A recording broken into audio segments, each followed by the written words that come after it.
अस्सलाम वालेकुम नाज़रीन, तो सत न्यूज़ नाज़रीन तव्हां ख़बर शामिल कंदा हलूं घोसपुर खां, जिते घोसपुर गुज़िरियल राति ॾींहुं BS बेकारी फेडर में ॿधी वियल नींगर जो लाश हथ अची वियो आहे। घोसपुर गुज़िरियल राति ॾींहुं BS बेकारी फेडर ऐं बुरी फोत थियल नींगर सैफुल्ला ओगाई जो लाश BS बेकारी फेडर मां वारसनि खे हथ अची वियो आहे।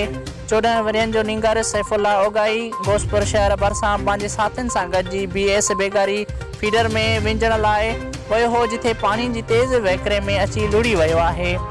वारसनि पारां मक़ामी टोबनि ज़रिए नींगर जी लाश जी ॻोल्हा शुरू कई ॾिनी हुई, जेको अॼु ॿिए ॾींहुं घोसपुर शहर भरिसां BS बेकारी फेडर मां लाश हथ अची वियो आहे।